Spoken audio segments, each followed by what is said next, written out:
আসসালামু আলাইকুম, hello everyone, welcome to my channel. 2025 সালের প্রায় বাস কোম্পানিগুলো দেখা যাচ্ছে মার্সিডিজ বেঞ্জের বাস দিয়ে সার্ভিস দিচ্ছেন যাত্রীদের। প্রায় বললে ভুল হবে, বর্তমানে বাংলাদেশের 80% বাস কোম্পানি মার্সিডিজ বেঞ্জের বাস দিয়ে সার্ভিস দিচ্ছেন যাত্রীদের। যেখানে একটা সময় ছিল হিনো কোম্পানির বাস দিয়ে সার্ভিস দিত, বাস কোম্পানিগুলো এখনো দিচ্ছে। তবে মার্সিডিজ বেঞ্জের বাসগুলো বাংলাদেশের পরিবহন জগতে যুক্ত হওয়ার কারণ কি?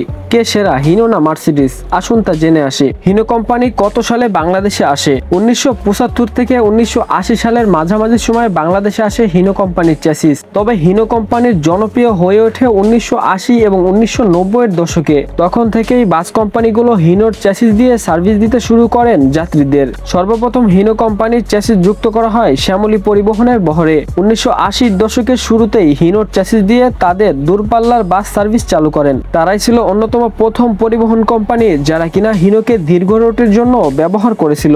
এরপর হানিফ এন্টারপ্রাইজ শুরুতেই 1980 দশকের মাঝামাঝি সময় হিনোর চ্যাসিস দিয়ে বাস সার্ভিস শুরু করেন। এর কয়েক মাস পর হিনোর ব্যাপক চাহিদা বেড়ে যায়। আপনারা জানেন হানিফকে বলা হয় ফাদার অফ ট্রান্সপোর্ট, যা পরিবহন জগতের সেরা পরিবহন বলা হয় হানিফ এন্টারপ্রাইজকে। হানিফ এন্টারপ্রাইজের বহরে হিনো কোম্পানির চ্যাসিস যুক্ত করার পরপরই এনা এবং নাবিল পরিবহনের বহরও যুক্ত করা হয় হিনো কোম্পানির চ্যাসিস। 1980 সাল থেকে এখন 2025 সাল পর্যন্ত দীর্ঘ প্রায় 45 বছর ধরে বাংলাদেশের বাস কোম্পানিগুলো হিনো কোম্পানির চ্যাসিস দিয়ে সার্ভিস দিচ্ছেন যাত্রীদের। হিনো কোম্পানির এত চাহিদা কেন? হিনো কোম্পানির ভালো দিক এবং খারাপ দিক, আসুন তা জেনে আসি। প্রথমে আসি হিনোর ভালো দিক সম্পর্কে। হিনোর ট্রাক ও বাসের চ্যাসিস অন্য কোম্পানির চ্যাসিসের থেকে হিনোর চ্যাসিস তুলনামূলকভাবে মজবুত হয়ে থাকে, যা বাংলাদেশের রাস্তার জন্য উপযোগী। অফ রোড বা খারাপ রাস্তায়ও ভালো পারফর্ম করেন হিনো, এবং কি হিনোর ইঞ্জিনগুলো দীর্ঘ সময় ধরে সার্ভিস দিতে পারে। নিয়মিত সার্ভিসিং করে রাখলে 10 থেকে 15 বছর পর্যন্ত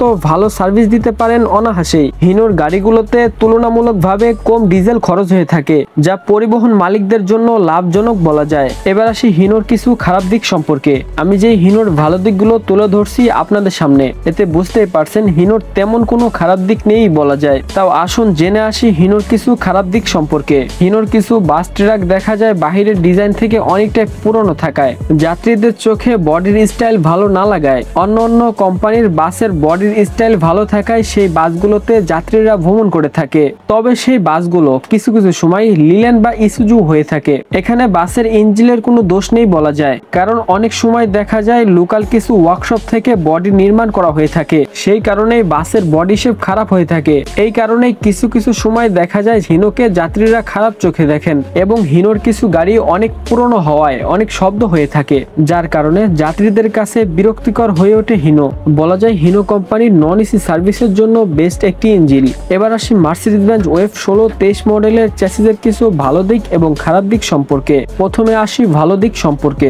মার্সিডিজ বেঞ্জ ওয়েভ 16-23 দ্বারা কি বোঝানো হয়েছে আপনি কি জানেন? 16 দ্বারা বোঝানো হচ্ছে এই ইঞ্জিনটি 16 টন ক্যারি করতে পারে, এবং 23 দ্বারা বোঝানো হচ্ছে এই ইঞ্জিনটি 230 হর্স পাওয়ার জেনারেট করতে পারে। মার্সিডিজ বেঞ্জের এই ইঞ্জিনগুলোতে উন্নত ব্রেকিং সিস্টেম ব্যবহার করা হয়েছে, যা বৃষ্টিতেও ভালো পারফর্ম করে থাকে, এবং যাত্রীদের জন্য আরামদায়ক রাইডিং এক্সপিরিয়েন্স রয়েছে, যা বিশেষ করে হাইওয়েতে চলার জন্য ভালো।